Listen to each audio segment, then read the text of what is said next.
ஒருமுறை உலகின் மிக சிக்கலான கதைகளில் ஒன்று நடந்தது.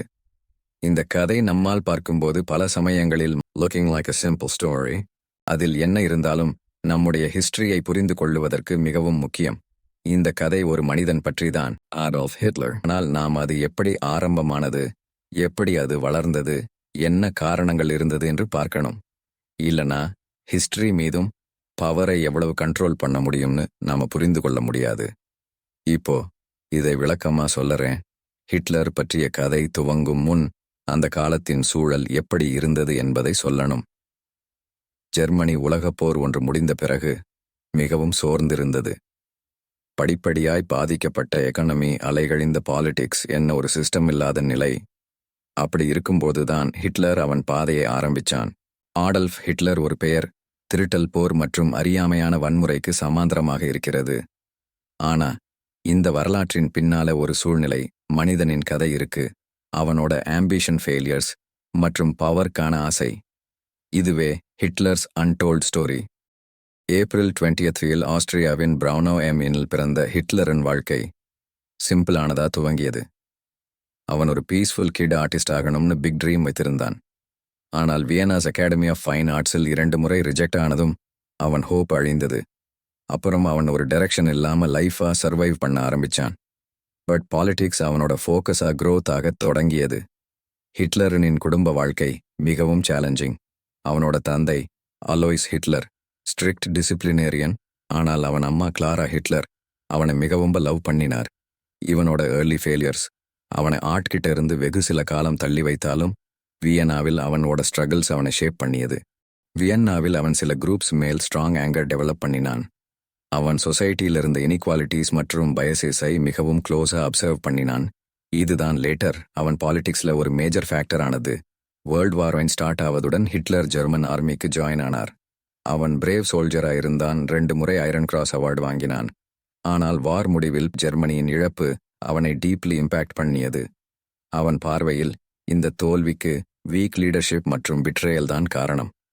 இந்த பீரியட்ல அவன் அவனோட கண்ட்ரியை எதிர்க்கும் அவமானத்துக்கான ஒரு ஸ்ட்ராங் ரிசால்வ் டெவலப் பண்ணினான். ட்ரீட்டி ஆஃப் வெர்சாய் ஜெர்மனிக்கு ஹியூமிலியேஷனா இருந்தது. இதுதான் ஹிட்லருக்கு ரிவெஞ்ச் மற்றும் கண்ட்ரியை ரீபில்ட் பண்ணணும்னு டிரைவ் கொடுத்தது. ஜெர்மனிக்கு இம்போஸ் செய்யப்பட்ட ரெப்பரேஷன்ஸ் மிகவும் சிவியரா இருந்தது.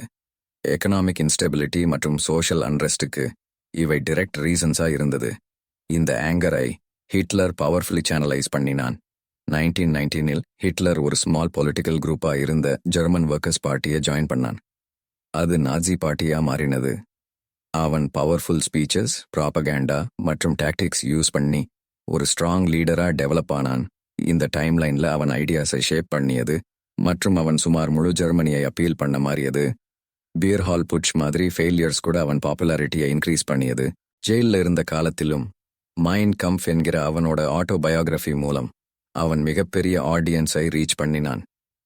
ஜெயில் செல்ல நேர்ந்தாலும் அங்கேதான் அவன் மைண்ட் கம்ஃப் எழுதினான்.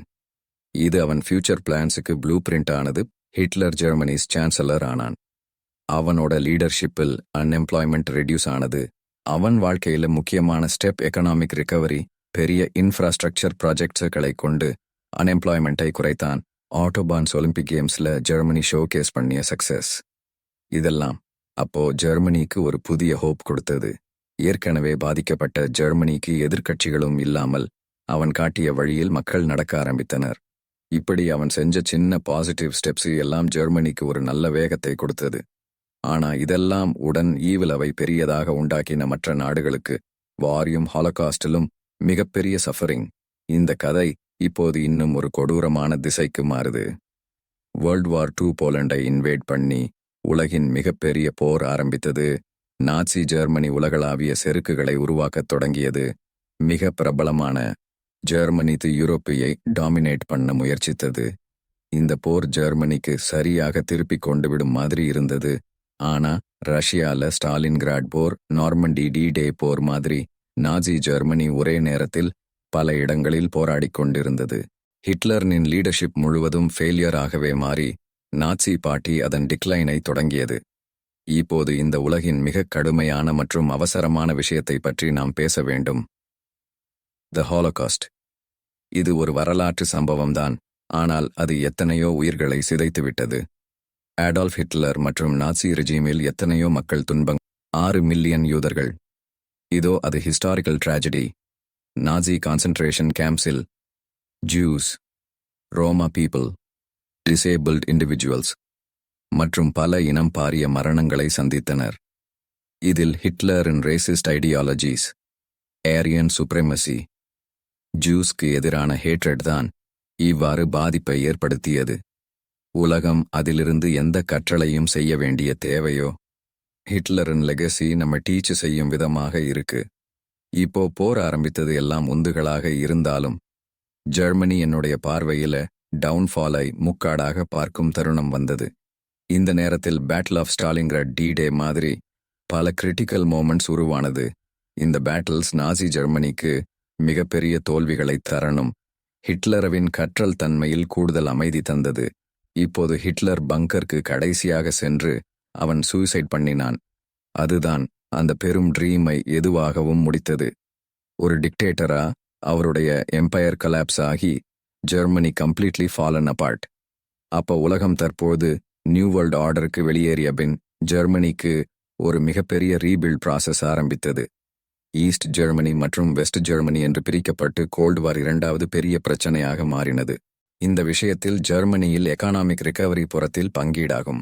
புதிய நாடுகள் கேபிட்டலிசம் துவங்கி டெமோக்ரசி போராட்டம் நடந்தது. இப்போது நம்முடைய கதை முடிந்துவிட்டது. எனினும் ஹிட்லரின் காலம் எப்போதும் லெகசியாக மாறியுள்ளது.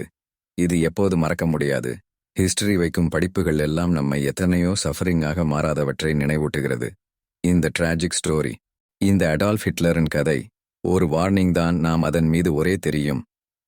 எந்த நேரத்திலும் பவர் மிஸ்யூஸை டிஸ்ட்ராய் செய்யும் விதமாக முன்னேறும் என்பதையும், ரெஸ்பெக்டை பகிர்ந்து கொள்வது என்ன அளவுக்கு இம்பார்ட்டன்ட் என்பதையும் நாம் அறிந்து கொள்கிறோம். நாம் ஹிஸ்டரியை அண்டர்ஸ்டாண்ட் செய்ய வேண்டியதுதான். இந்த கதை உங்களுக்கு பிடித்திருந்தா லைக், சப்ஸ்கிரைப் செய்ய மறக்காதீர்கள். உங்கள் கருத்துக்களை காமெண்ட் பண்ணுங்கள்.